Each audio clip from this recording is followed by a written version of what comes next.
Hey YouTube, back for another video. In this one we're swapping out your steering wheel for a new one. The old steering wheel I had on this truck, it's a work truck, it's the one that doesn't have the right side radio buttons, just the left side buttons. For the new one that does have the radio buttons, left and right side. On the new one, you can see how it gets connected and then spliced together into this blue little connector. Same with the old one that doesn't have the buttons on the right side. It gets wired up and spliced together.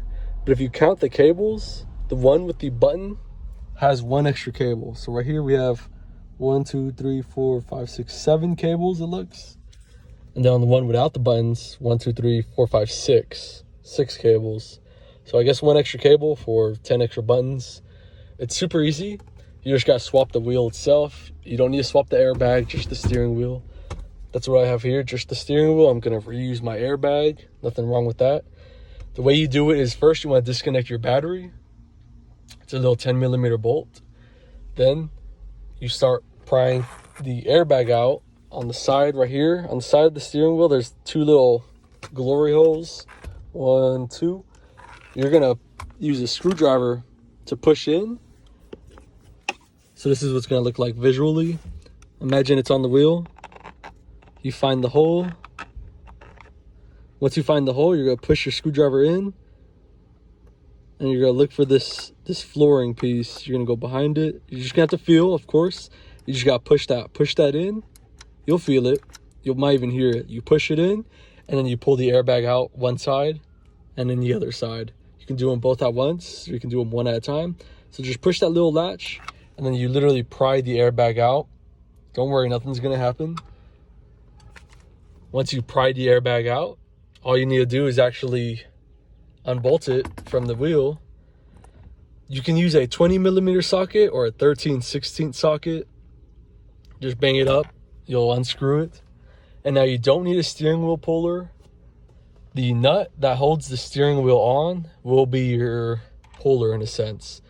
So when you pull the steering wheel, don't pull it all the way out. So have the nut still on while the steering wheel's on. So it's gonna be like this, and then steering wheel, and then you'll have the nut holding it on. With the nut still on, just like this, the nut's on, the steering wheel and thing. You wanna rock the steering wheel back and forth, left and right, pretty hard. Get aggressive with it, up and down. And it's gonna unlatch, and you'll hear the steering wheel like try to fly forward, but the nut being on right here will stop the steering wheel from flying into your face. So no steering wheel puller. You don't need to rent it out. You don't need to buy it. And that's it. That's how you get your steering wheel off. And it's the same way, reverse process. So what I'm gonna do is with my new steering wheel, the one with the buttons, I'm gonna throw it on. I'm gonna nut it down, lock it in place, right?